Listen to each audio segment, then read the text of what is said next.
כמבול של תקווה על אדמת ארץ כה צמאה.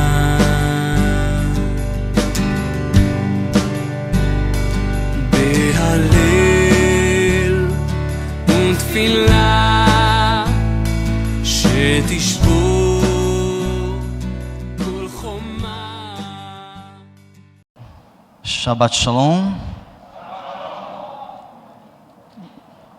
O Eterno, o Santo, o Todo-Poderoso, aquele que vive e reina para todo sempre, possa abençoar cada um de vocês, em nome de Yeshua.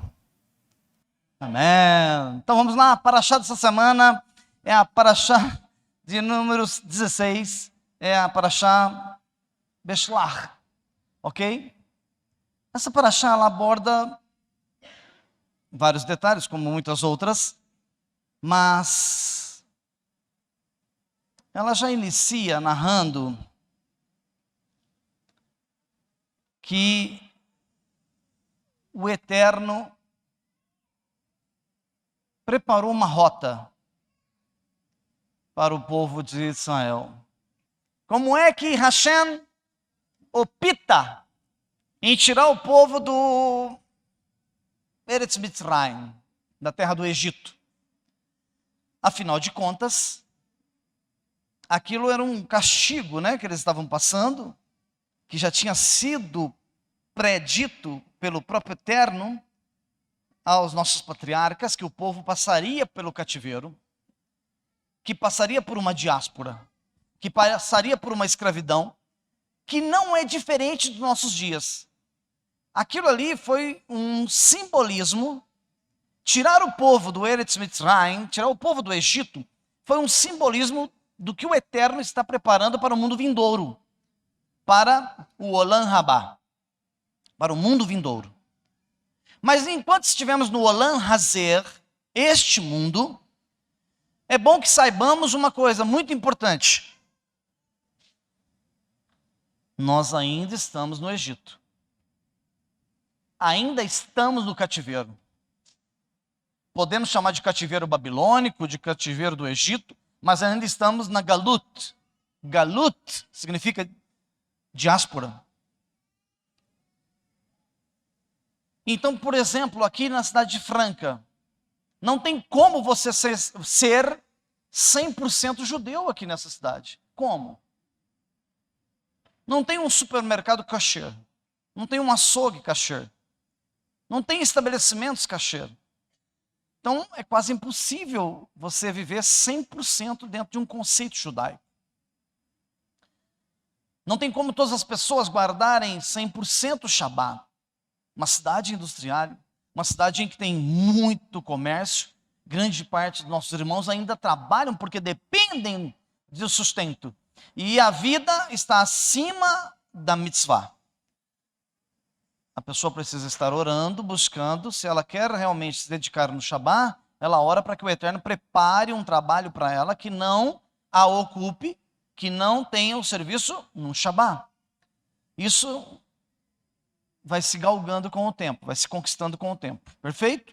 Então estamos na diáspora, estamos no exílio, estamos no Egito. Ainda que a saída ali foi monumental, ainda que os relatos bíblicos dizem que 600 mil homens adultos saíram, e que o contingente chega a quase 3 milhões de pessoas, imagine isso. Franca tem 380, 400 mil, Ribeirão Preto, 1.200.000, 1 milhão. 3 cidades de Ribeirão Preto, que é uma metrópole, 3 milhões de pessoas caminhando pelo deserto, e Moshe na frente ali, coordenando, conduzindo o povo. Misericórdia. Aquele homem foi um herói.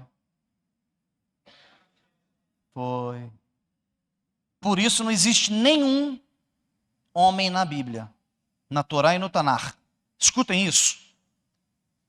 Shaul Shaliach foi um homem muito importante dentro da Brit Hadashah.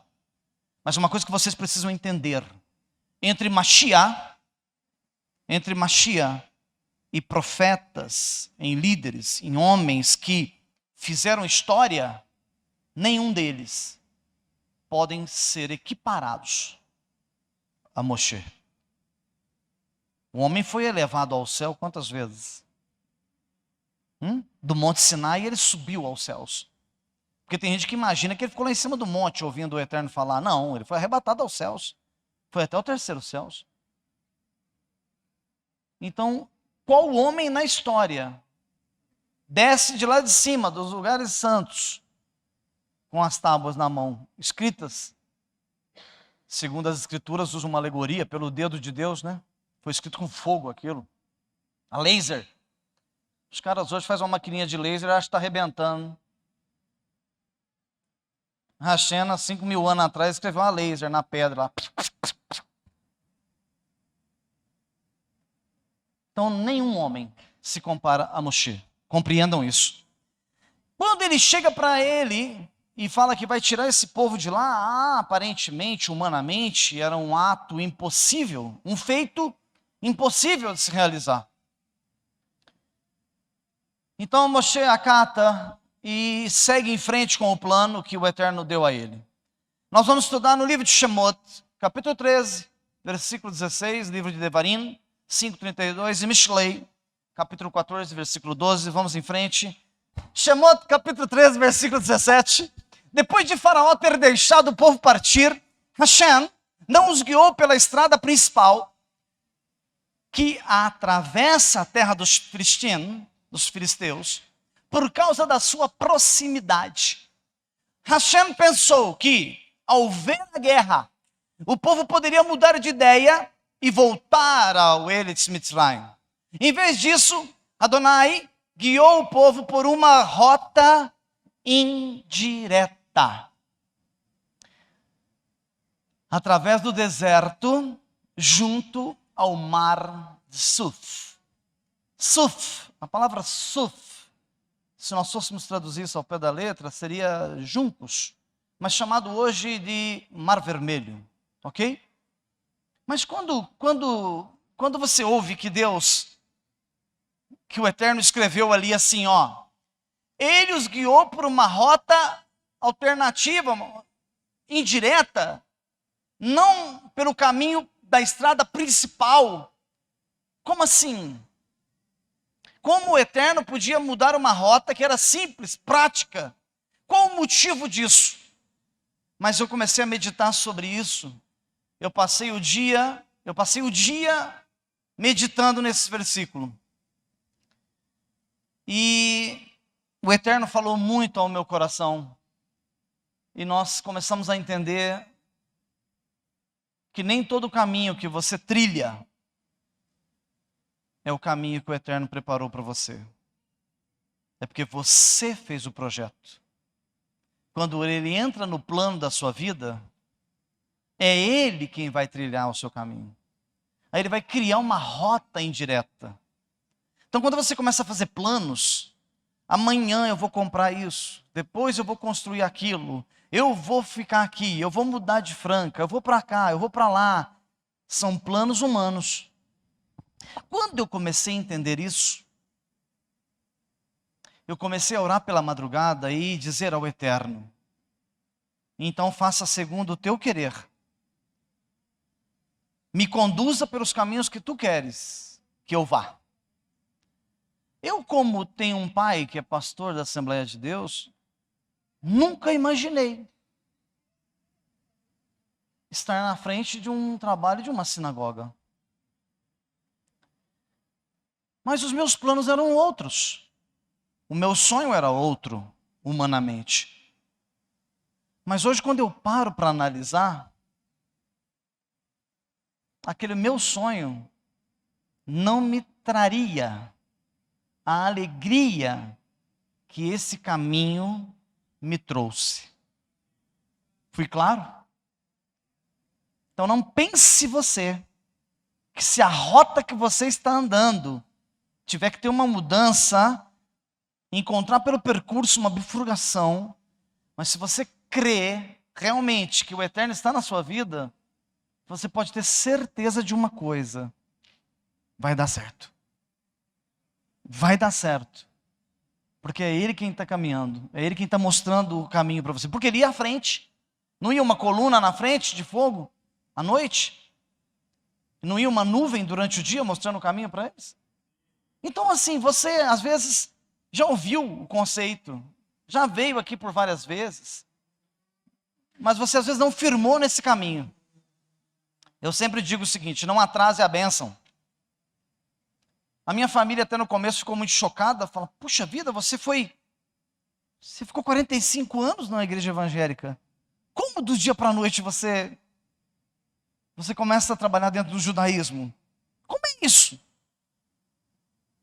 Isso é porque nas minhas orações pela madrugada eu dizia assim ao Eterno: que seja feito segundo o teu querer, e que eu ande segundo a tua vontade, e que tu direciones o meu caminho segundo os teus conceitos, os teus preceitos, e não a minha vontade, porque eu sou humano e eu erro. Então eu me lembro quando o Eterno me deu as palestras para eu começar a viajar ao Brasil. E os meus amigos de igreja olharam para aquele trabalho que eu montei, não existia nem PowerPoint. Fiz aquelas transparências que você imprime naqueles plásticos transparentes, que tinha que ser um reto projetor. Lembra, teacher? Lembra que tinha aquelas... Você punha aquele plástico lá em cima e tira aquilo. Aquilo para ser automático, só você passar as colas nos dedos. Né? Não tinha jeito de automatizar aquilo. Aí a Rebsen ficava assim lá, com a cadeirinha do lado, pondo a transparência e puxando. Mas os amigos olharam para mim, os meus irmãos olharam para mim e disseram: de onde você arrumou isso? Tipo, quem é você para fazer uma palestrinha dessa? 1040 palestras no Brasil, para a honra e a glória do Eterno. De quem era o caminho? Hashem. 1040 vezes no altar. Batista, Metodista, Presbiteriana, Assembleia de Deus, Quadrangular, Igreja Evangélica. Nem sei nomes, nem lembro mais. A não ser que eu abra minhas agendas, estão todas guardadas, com endereço, data e hora. Mas quem trilhou o caminho? O Eterno. O Eterno. Quando eu entro pela primeira vez numa sinagoga, primeira vez que eu entro numa sinagoga, agora eu coloquei o pé ali na porta. Depois do segundo passo em diante, que eu olhei para o altar e eu vi um Aron HaKodesh, eu devo ter dado 2, 3 passos para dentro. A minha alma judaica aflorou na hora. A minha alma disse dentro de mim assim, ó: tu és um judeu. E eu te trouxe até a tua casa. E é aqui que você vai fazer a minha obra.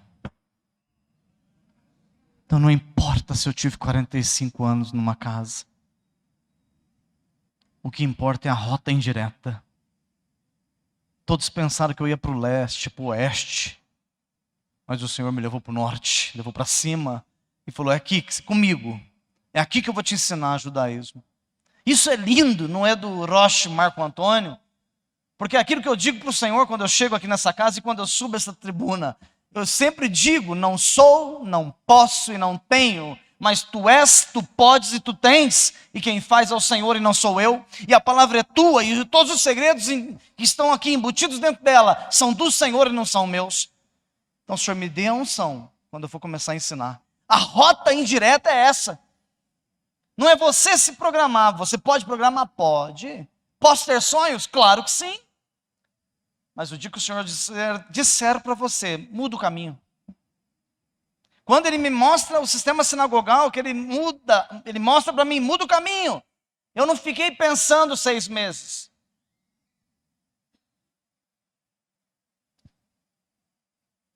Eu mudei imediatamente. Barreiras, você vai ter. Afrontas, com certeza. Desprezos? Ah, com certeza. O povo mais perseguido nessa terra são os Yehudim, são os judeus. E você não vai ser diferente, você é um com eles. Se você não tem o DNA, não tem problema. Shaul Shaliach disse o seguinte: vós sois circuncidados no coração. E depois do milênio, todos aqueles que andaram com o Eterno, que acataram a sua Torá e obedeceram, está escrito: eu colocarei a minha Torá dentro do vosso coração. Eu vou circuncidar o vosso coração. Porque na eternidade, no milênio, o seu corpo já está transformado. Não há necessidade de cirurgia no prepúcio do seu órgão sexual, porque você está num corpo transformado. Então, a Brit Milá, a circuncisão, será diretamente nos vossos corações. Isso é perfeito. É perfeito. Então, vamos lá. Ele pega e diz que Hashem nos guiou por uma rota alternativa, por uma rota indireta, para um deserto totalmente diferente daquilo que tinha sido programado. Ou seja, se fosse humanamente, a pessoa teria cortado o caminho, certo? Mas não foi assim que o Eterno fez. Vamos em frente? Vamos entender um pouco melhor esse projeto. A rota indireta. Moshe disse a Hashem: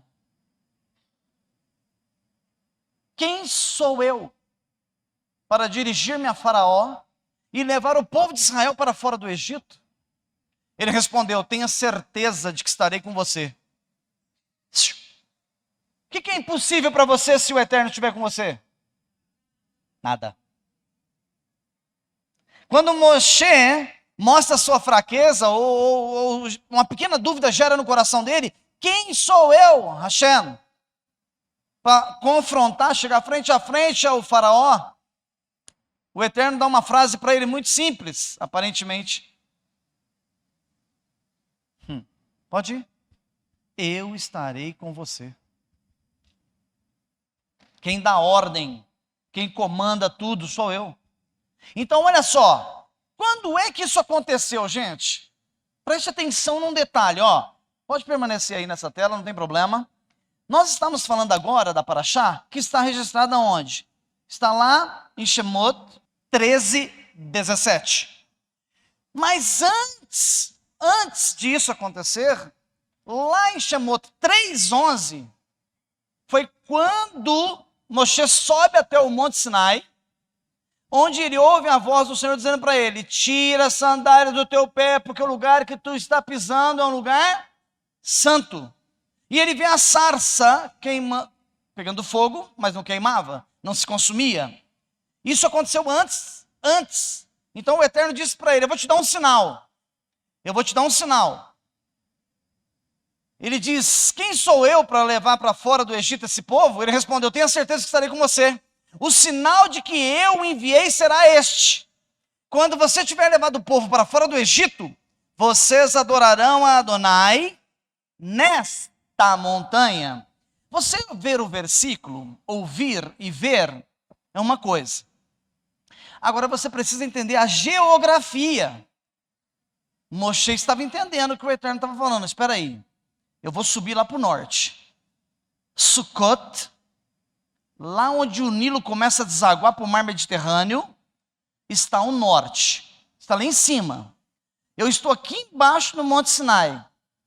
O Eretz Israel está ao norte. Então eu tenho que sair de norte para norte. Eu tenho que subir para subir. Como que eu vou descer para vir no Monte Sinai? Olha que Deus falou algo para ele que humanamente é muito confuso. Como assim? Se eu estou lá em cima, eu vou vir aqui para o sul e vou adorar aqui com o teu povo. 3 milhões de pessoas? Ele não sabia a quantidade que ia sair, óbvio. Tá? Porque se alguém imagina que tinha 3 milhões de judeus no Eretz Mitzray, equivoca-se. Tá? Porque tinha mais de 15 milhões.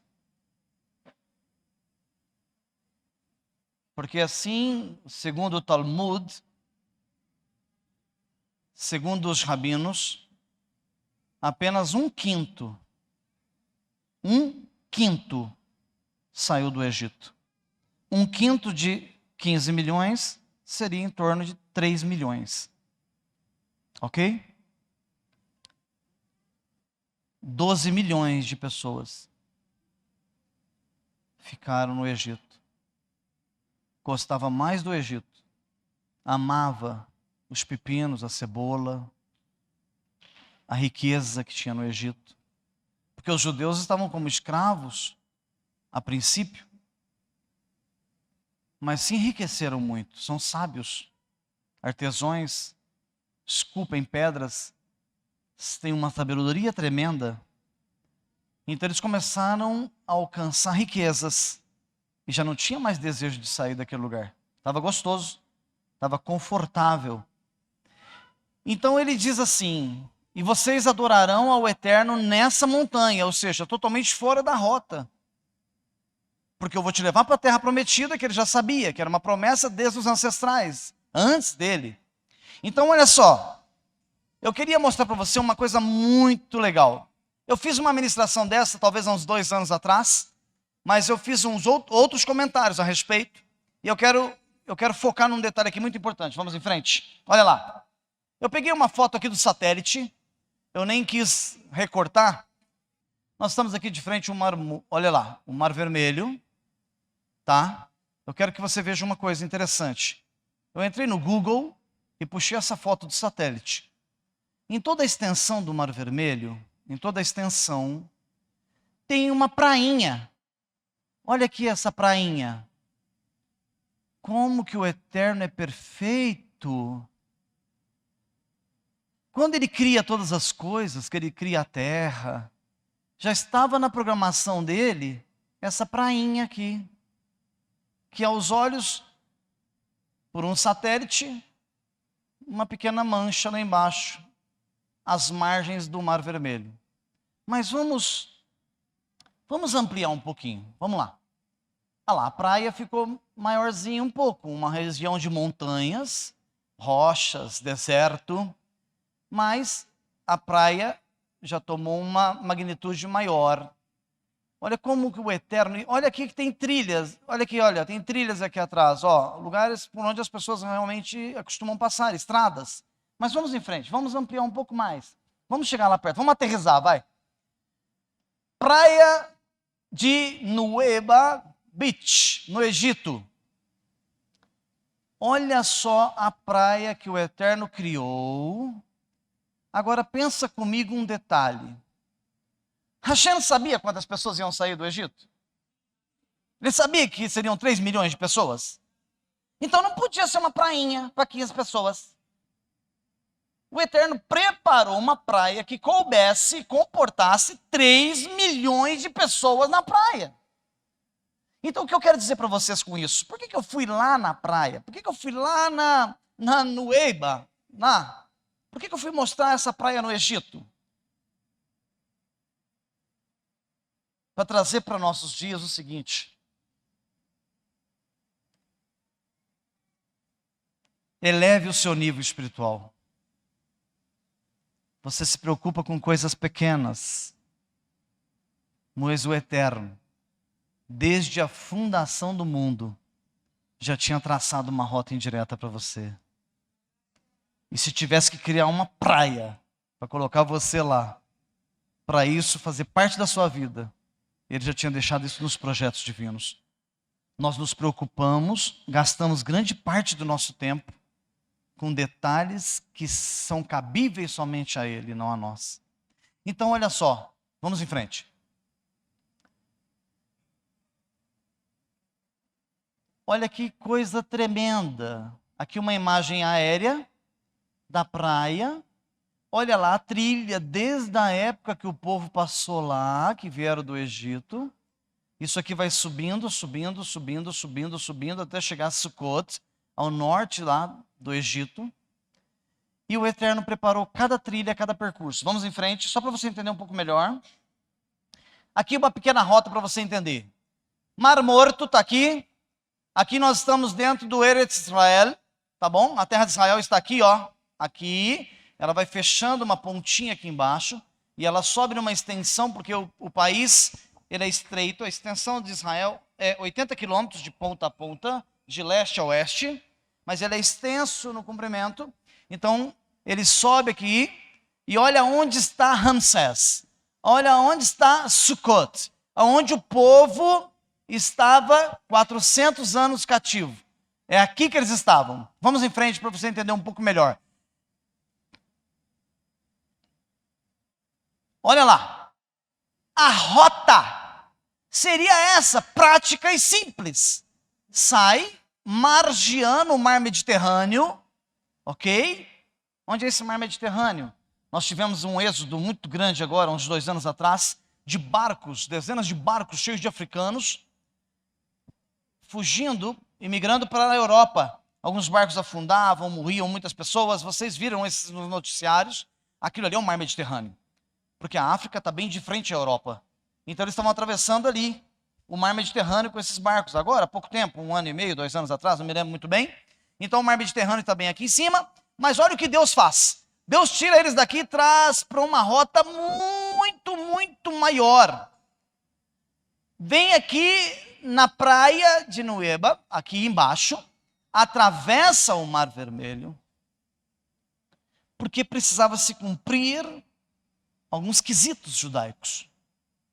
Esse povo era o povo hebreu, não era o povo judeu.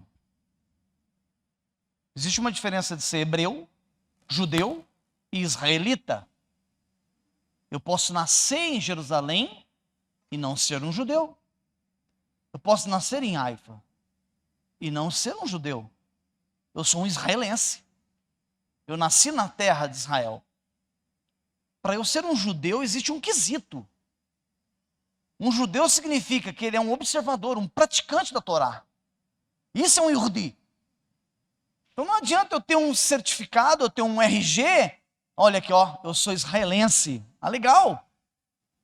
Um israelense ele é obrigado a servir o exército, o IDF, o exército de Israel. Eu posso ter o certificado, mas eu não sou um judeu. Eu sou um israelense. Então, havia um quesito, uma exigência da parte do Eterno para que esses hebreus se tornassem judeus.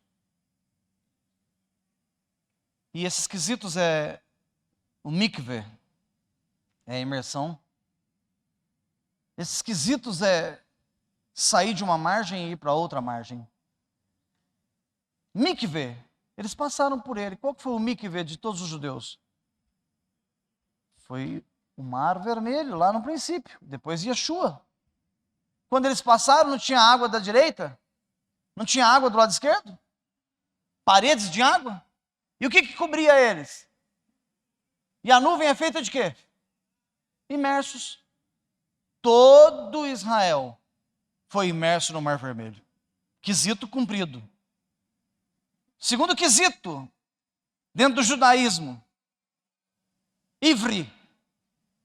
Para ser um judeu, tem que ser um ivre. O que é um ivre? Atravessador. Então nós temos que sair de uma margem. O que é um atravessador? Sai da margem de cá e vai para outra margem. Certa vez Yeshua estava pregando às margens do lago e ele disse para os seus discípulos: passem para outra margem que eu encontro com vocês lá. Por que ele não continuou ministrando de cá? Por que ele pediu para que eles passassem para outra margem? Porque eles tinham que ser um ivre, um atravessador. Quesitos dentro do judaísmo. Isso é perfeito, é lindo, é maravilhoso. Então, se eles fazem a rota certa, a rota reta, eles iam atravessar o que aqui em cima? Nada. Então o quesito foi cumprido aqui. Mas tem muitas coisas aqui escondidas nesse negócio. E nós vamos entender isso melhor. Vamos em frente. Então aqui, só para você entender melhor, olha o mar Mediterrâneo onde ele está. Olha lá, mar Mediterrâneo, ok? Mar Vermelho está aqui. Mar Morto está aqui. E aqui nós já estamos dentro, Beersheba, está aqui, ó. Beersheba. Nós estamos aqui dentro do Eretz Israel. Olha a rota aqui, prático. Prático. Essa rota aqui é a rota que quando quando Avram sai lá do Ur dos Caldeiros, lá da terra onde era idólatra, junto com seu pai Tera, e ele para lá na cabeceira do Eufrates, em Teerã, que o pai se corrompe e vê que o mercado em Teerã era igual a 25 de março. Ele falou, é aqui que eu vou pôr minha loja. Ali era o centro comercial. Sabe esses bate-volta que vocês pegam hoje para São Paulo? Tinha bate-volta para Teherã. Só que era de camelo. De jegue, de burro. Porque Teherã era o centro comercial do mundo antigo. Quando chega Tera lá, que era um bom comerciante, o que ele faz? Monta a lojinha dele. E o Eterno espera 1 ano, 2 anos, 3 anos, 5 anos. E de repente o Senhor vê que Tera corrompeu seu coração por causa do comércio. O dinheiro tira o nosso foco. O trabalho tira o nosso foco. É por isso que o dízimo é um teste. Eu vejo muita gente perguntar, por que o dízimo? Para ver onde está seu coração. O Eterno precisava do seu dízimo para fazer cadeira aqui para Beit? Se ele quisesse, mandava vir alguém de algum lugar do mundo, trouxe R$1 milhão aqui, termina tudo para você terminar. Não, ele não faz isso. Porque ele precisa saber onde está o seu coração. Tudo tem um segredo. Então Tera se corrompe, perde o rumo, e aí Avram pega a rota. Ele vem margeando o mar Mediterrâneo, margeando. Quando ele para ali em Israel, vê que tem uma certa fome ali na terra, e ele acaba de chegar até o Egito, ele vem pela rota, olha lá, ele vem pela rota comercial. Aqui é a rodovia Ianguera, indo para São Paulo, lá para 25 de março. Entendeu? Então o que acontece, filhos? O Eterno, sabendo disso, sabendo como é o coração do povo, ele muda totalmente todo esse esquema. E por que ele muda? Por que o Senhor mudou a rota? Por que Deus muda a rota da tua vida? Por que Ele muda algumas coisas em nossas vidas? Porque se não houver essas mudanças, você não chega no ponto em que Ele precisa que você chegue. Vamos entender isso agora, olha lá. Presta atenção. Já vou finalizar. Eu digo que essa rota indireta foi o caminho perfeito para cumprir o sinal. Qual foi o sinal que ele disse a Moshe que daria? Eis que te darei um sinal. Todo o povo virá contigo até o Monte Sinai e eu os congregarei. A primeira vez que aparece a palavra kahal. Ajuntamento, não é igreja não. A palavra igreja não existe na Bíblia. Na Torá, nem no Tanar, nem em Brit Hadashah. A palavra igreja, essa palavra não existe. Então a primeira vez que a palavra kahal, ajuntamento, e um fator tremendo. Tinha ali hebreus, egípcios e várias pessoas de várias nações, porque ali também onde eles estavam era um ponto comercial. Muitos curiosos foram juntos e alguns espias egípcios foram juntos para ficar de olho e mandar um zap para o faraó. Entende? Tudo isso já tinha, Letícia. Entendeu? Tinha os espiões, eles pararam. Vão levantar acampamento.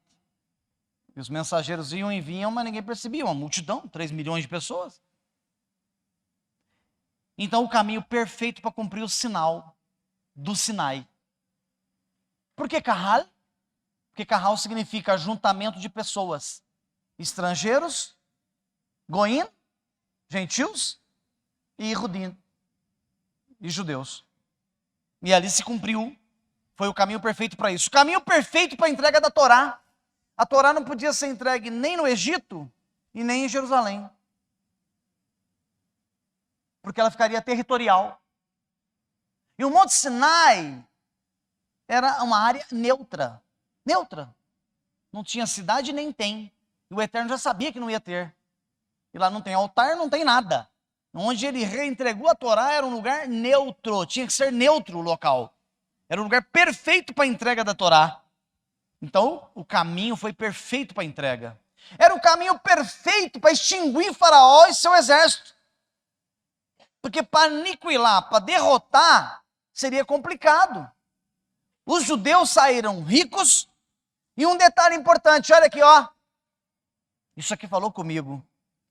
Os judeus saíram armados. Todos eles saíram com armas. Pensa, saíram com espadas, com lanças, saíram com flechas. Mas é aquilo que eu digo, tem irmão que fala, Senhor, Senhor, eu queria uma lancha. Vai pagar o IPVA do carro, grita, chora. Enche o tanque da lancha, fica em R$1.500. Gasta em 2h30 passeando no lago. Não tem coisa que não é para você. Não adianta você pedir um avião. Você tem brevet? Você tem carta de piloto de avião? Você tem brevet? Não. Não adianta Deus te dar um avião. Você vai capotar, cair, bater com aquilo no chão, esfolar tudo, quebrar, morrer. Então o que o Eterno fez? O povo hebreu saiu com armamento. Mas esse povo esculpia pedra, construía cidade, construía pirâmide. Esse povo não participava de academia, de esgrima. Não participava de escola, de espada. Eles não faziam treinamento. Eles não eram guerreiros, lutadores.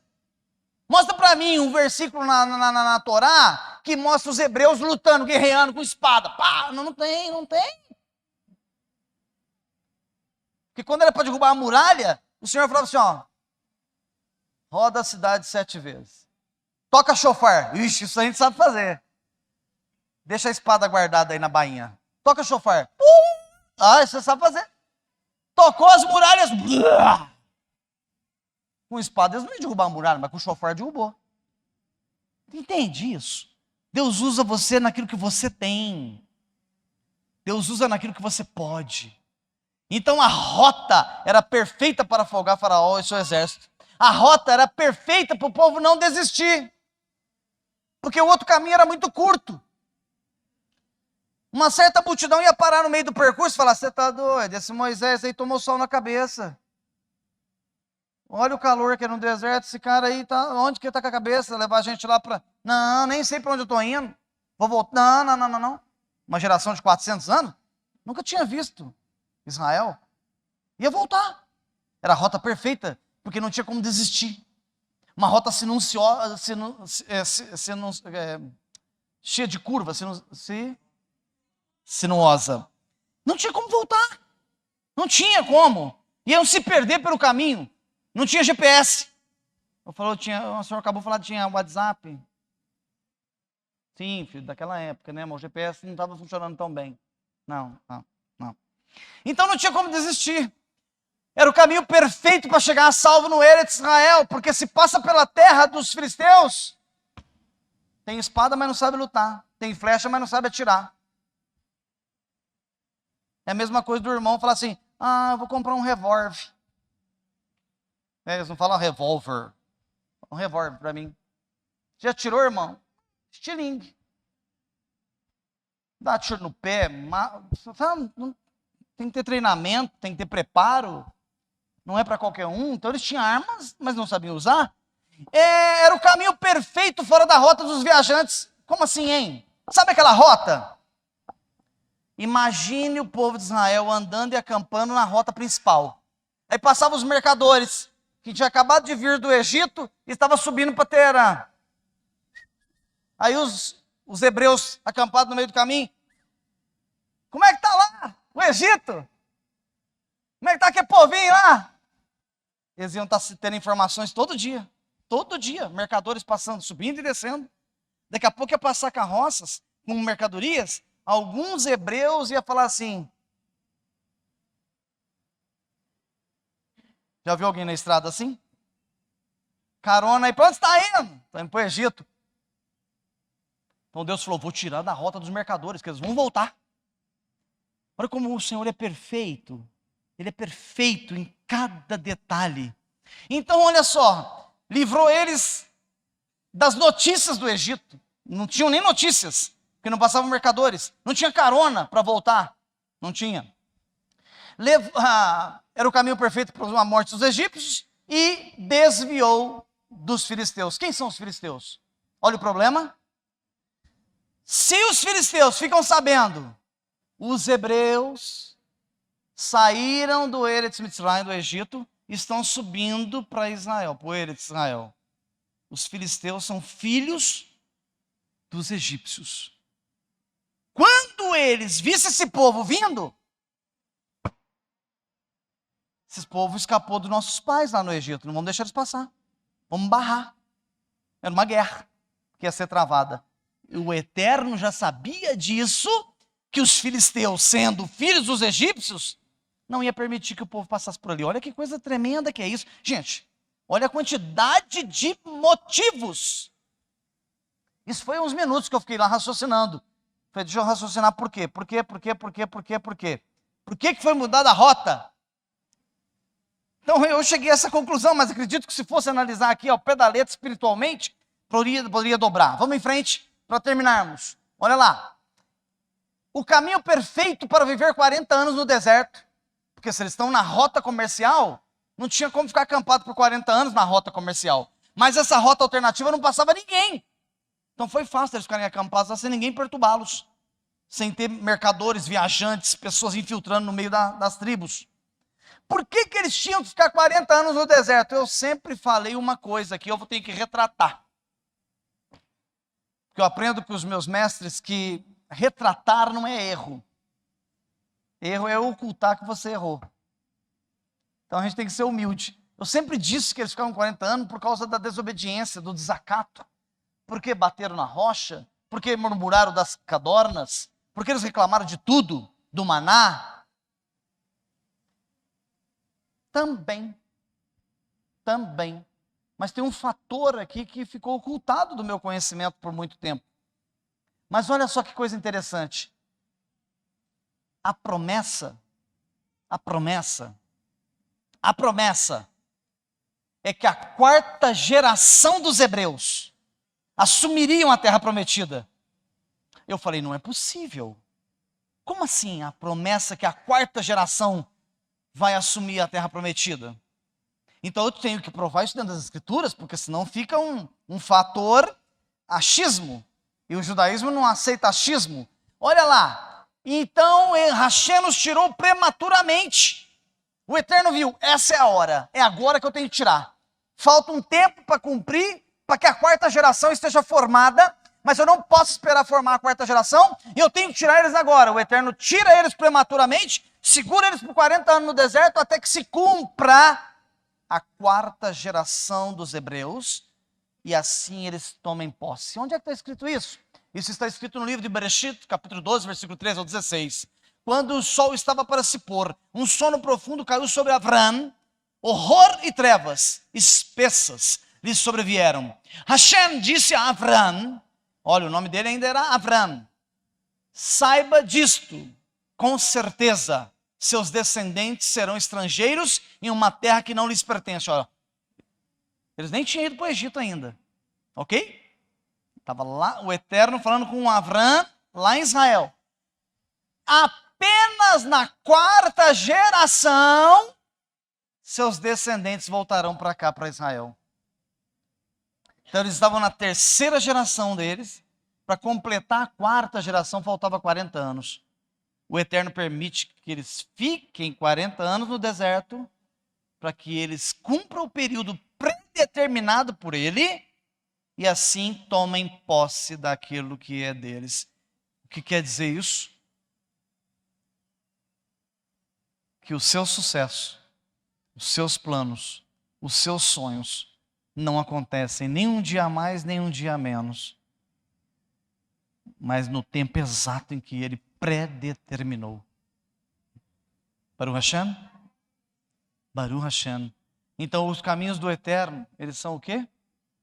Perfeito. E nós encerramos aqui, ó. Mishlei, capítulo 14, versículo 12, diz assim: um caminho pode parecer certo a uma pessoa. E eu sempre aconselho vocês, parem, pensem, analisem, orem, busquem conselho com o seu Rosh.